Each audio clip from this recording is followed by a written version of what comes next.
कहानी गैंग्रीन। इस कहानी का नाम रोज भी है, दो नाम है इसके, गैंग्रीन और रोज। ये कहानी लिखी है अगे ने। दोपहर में उस सूने आंगन में पैर रखते हुए मुझे ऐसा जान पड़ा मानो उस पर किसी शाप की छाया मंडरा रही हो। उसके वातावरण में कुछ ऐसा अकथ्य, अस्पृश्य किंतु फिर भी बोझल और प्रकंपमय और घना सा फैल रहा था। मेरी आहट सुनते ही मालती बाहर निकली। मुझे देखकर, पहचान कर उसकी मुरझाई हुई मुख निद्रा तनिक से मीठे विस्मय से जागी और फिर पूर्ववत हो गई। उसने कहा, आ जाओ, और बिना उत्तर की प्रतीक्षा किए भीतर की ओर चली गई। मैं भी उसके पीछे हो लिया। भीतर पहुंचकर मैंने पूछा, वे यहाँ नहीं हैं? अभी आए नहीं, दफ्तर में हैं, थोड़ी देर में आ जाएंगे। कोई 1:30-2 बजे आया करते हैं। कब के गए हुए हैं? सवेरे उठते ही चले जाते हैं। मैं हूँ कहकर पूछने को हुआ, और तुम इतनी देर क्या करती हो? पर फिर सोचा, आते ही एक आध प्रश्न ठीक नहीं। मैं कमरे के चारों ओर देखने लगा। मालती एक पंखा उठा लाई और मुझे हवा करने लगी। मैंने आपत्ति करते हुए कहा, नहीं, मुझे नहीं चाहिए, पर वह नहीं मानी। बोली, वह चाहिए कैसे नहीं, इतनी धूप में तो आए हो यहाँ। तो मैंने कहा, अच्छा लाओ, मुझे दे दो।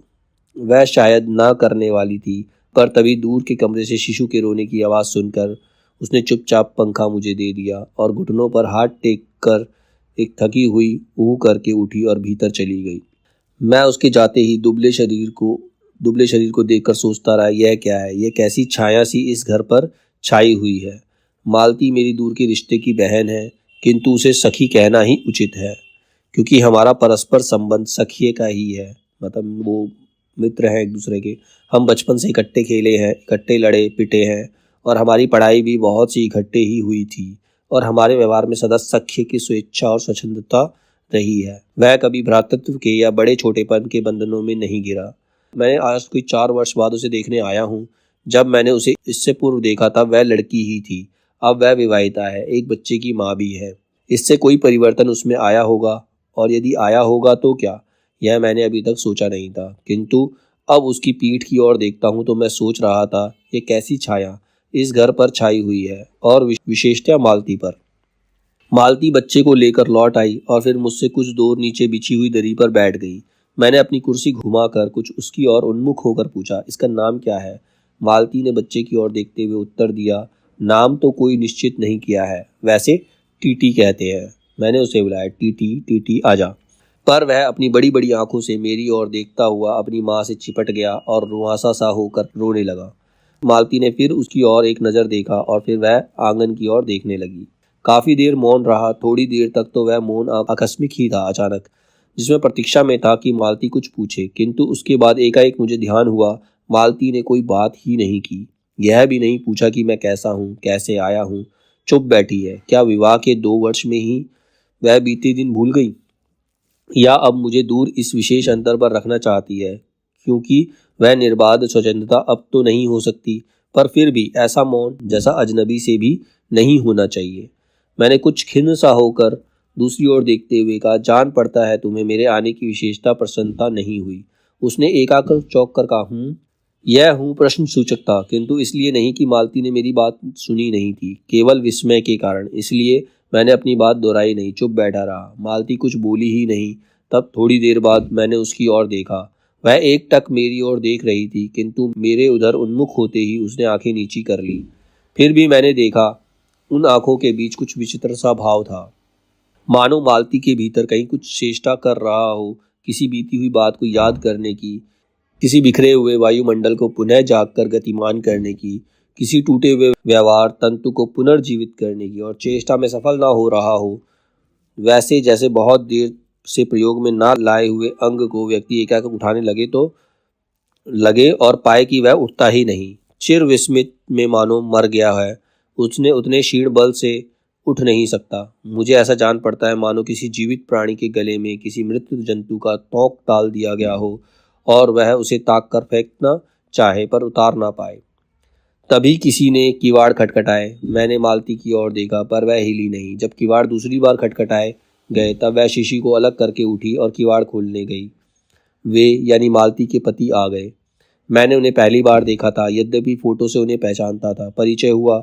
मालती खाना तैयार करने आंगन में चली गई और हम दोनों भीतर बैठकर बातचीत करने लगे। उनकी नौकरी के बारे में, उनके जीवन के बारे में, उस स्थान के बारे में और ऐसे अन्य विषयों के बारे में जो पहले परिचय पर उठा करते हैं। इस तरह का सुरक्षात्मक कवच बनकर मालती के पति का नाम महेश्वर है। वह एक पहाड़ी गांव में सरकारी डिस्पेंसरी में डॉक्टर है। उसी हैसियत से इन क्वार्टरों में रहते हैं। प्रातःकाल 7 बजे डिस्पेंसरी चले जाते हैं और 1:30 या 2 बजे लौटते हैं। उसके बाद दोपहर भर छुट्टी रहती है। केवल शाम को 1-2 घंटे फिर चक्कर लगाने के लिए जाते हैं। डिस्पेंसरी के साथ छोटे से अस्पताल में पड़े हुए रोगियों को देखने और अन्य जरूरी हिदायतें करने। उनका जीवन भी बिल्कुल एक निर्दिष्ट ढर्रे पर चलता है। नित्य वही काम, उसी प्रकार के मरीज, वही हिदायतें, वही नुस्खे, वही दवाइयाँ। वह स्वयं उकताए हुए हैं और इसीलिए साथ ही एक भयंकर गर्मी के कारण वह अपने फुर्सत के समय में भी सुस्त ही रहते हैं। मालती हम दोनों के लिए खाना ले आई। मैंने पूछा, तुम नहीं खाओगी या खा चुकी? महेश्वर बोले कुछ हंसकर, वह पीछे खाया करती है। पति 2:30 बजे खाना खाने आते हैं, इसीलिए पत्नी 3 बजे तक भूखी बैठी रहेगी।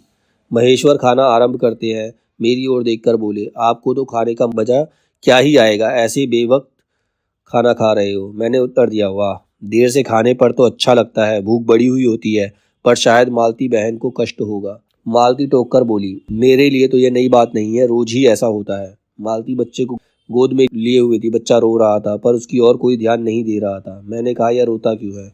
मालती बोली, हो ही गया है चिड़चिड़ा सा, हमेशा ही ऐसा ही रहता है। फिर बच्चे को डांट कर कहा, चुप कर, जिससे वह भी और भी रोने लगा। मालती ने भूमि पर बैठा दिया और बोली, अच्छा ले, रो ले, और रोटी लेने आंगन की ओर चली गई। जब हमने भोजन समाप्त किया तब 3 बजने वाले थे। महेश्वर ने बताया कि उन्हें आज जल्दी अस्पताल जाना है। यहाँ 1-2 चिंताजनक केस आए हुए हैं जिनका ऑपरेशन करना पड़ेगा। 2 की शायद टांग काटनी पड़े।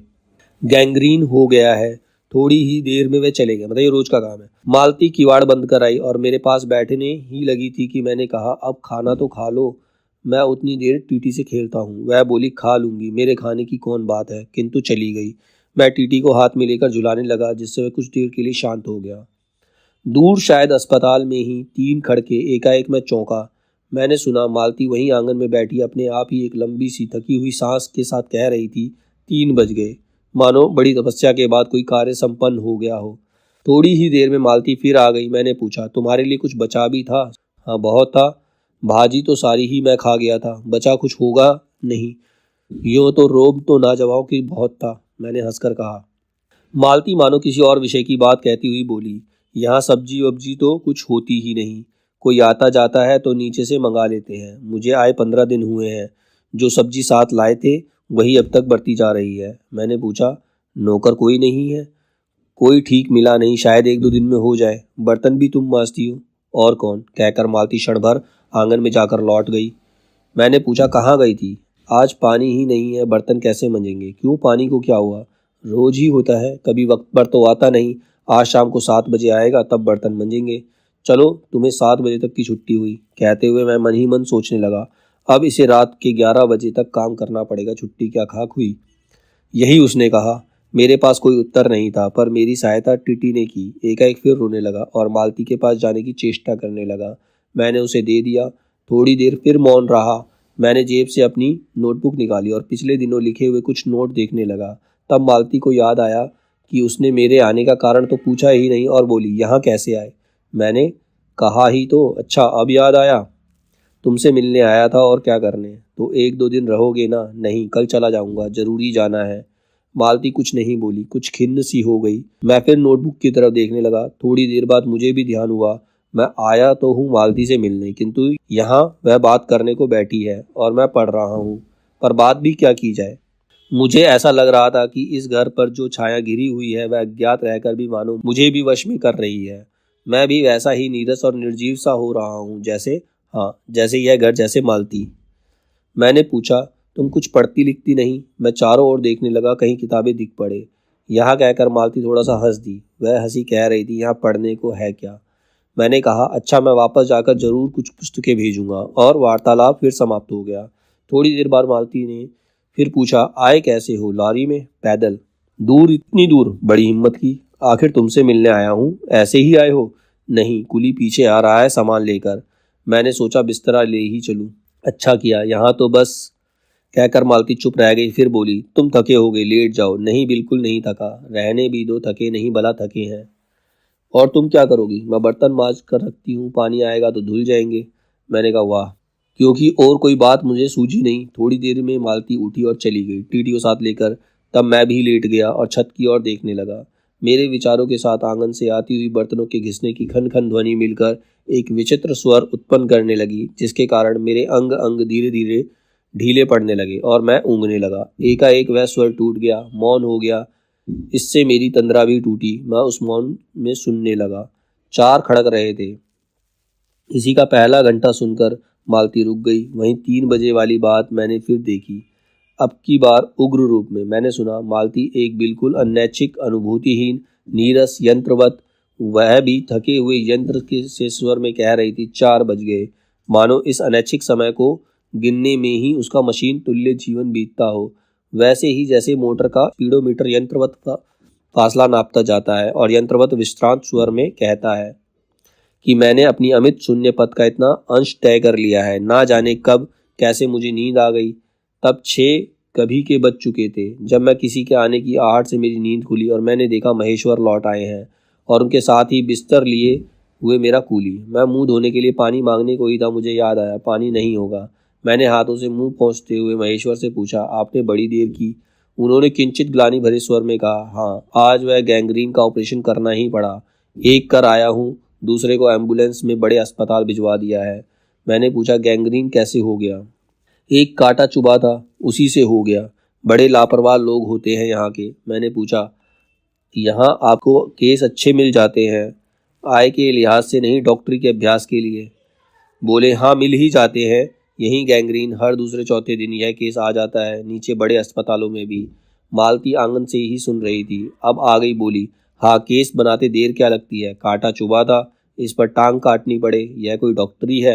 हर दूसरे दिन किसी की टांग, किसी की बाँह काट आते हैं, इसी का नाम है अच्छा अभ्यास। महेश्वर हंसे, बोले, ना काटे तो उसकी जान गंवाएं।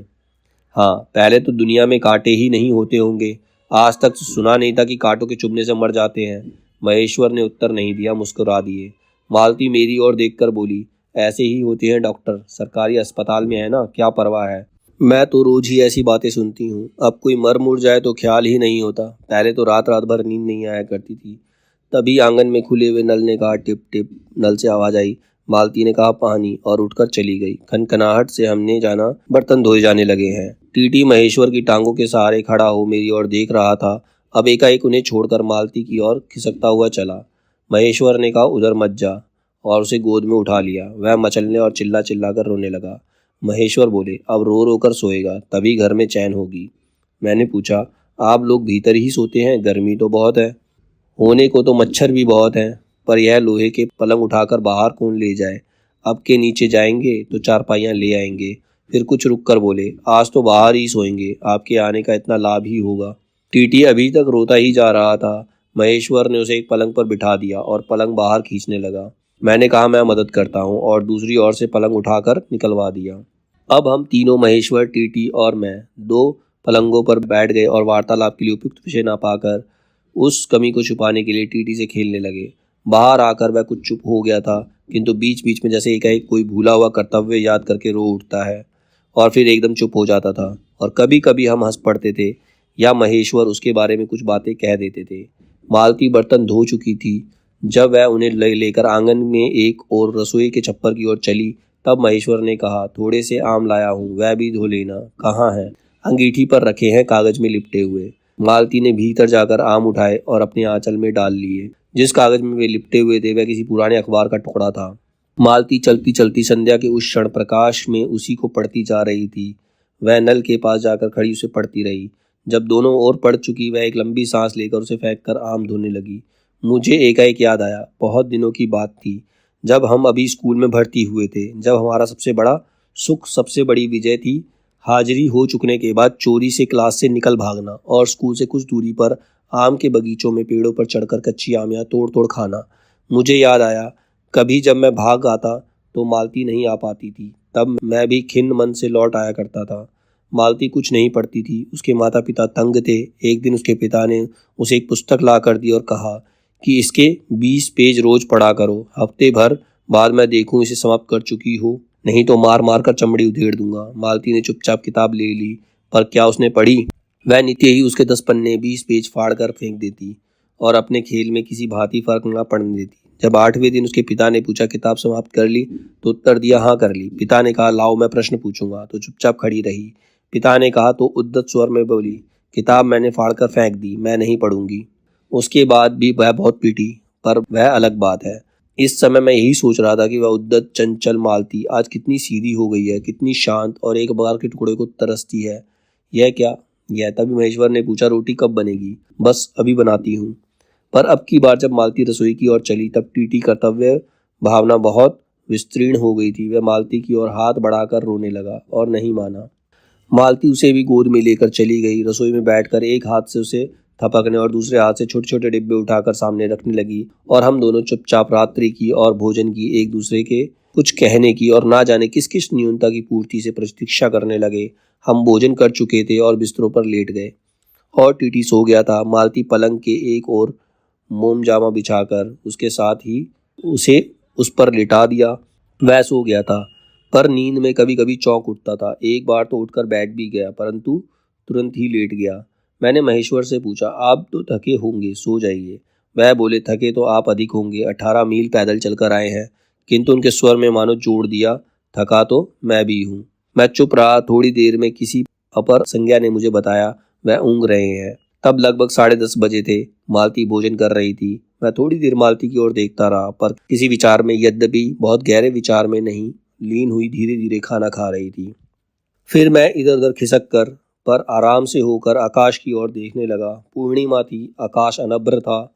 मैंने देखा उस सरकारी क्वार्टर की दिन में अत्यंत शुष्क और नीरस लगने वाली स्लेट की छत भी चांदनी में चमक रही थी। अत्यंत शीतलता और स्निग्धता से छलक रही थी, मानो चंद्रिका उन पर से बहती हुई आ रही हो, झर रही हो। मैंने देखा पवन में चीड़ के वृक्ष गर्मी से सूखकर मटमैले हुए चीड़ के वृक्ष धीरे धीरे गा रहे हों।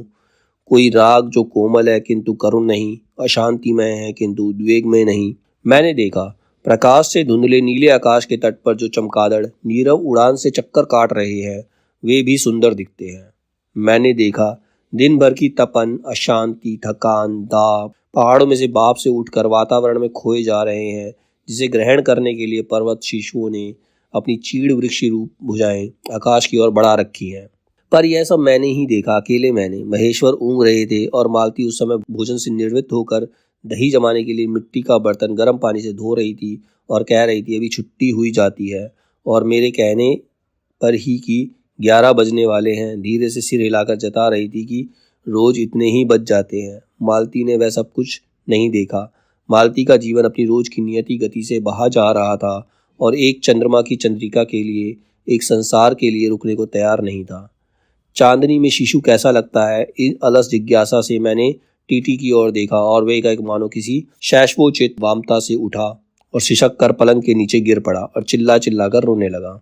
महेश्वर ने चौंक कर कहा, क्या हुआ? मैंने झपट कर उसे उठाने दौड़ा। मालती रसोई से बाहर निकल आई। मैंने उसे खट शब्द को याद करके धीरे से करुणा भरे स्वर में कहा, चोट बहुत लग गई बेचारे को। यह सब मानो एक ही क्षण में, एक ही क्रिया की गति में हो गया। मालती ने रोते हुए शिशु को मुझसे लेने के लिए हाथ बढ़ाते हुए कहा, इसे चोटें लगती ही रहती हैं, रोज ही गिर पड़ता है। एक छोटे क्षण भर के लिए मैं स्तब्ध हो गया। फिर एकाएक मेरे मन में, मेरे समूचे अस्तित्व ने विद्रोह के स्वर में कहा, मेरे मन ना भीतर ही बाहर एक शब्द भी नहीं निकला।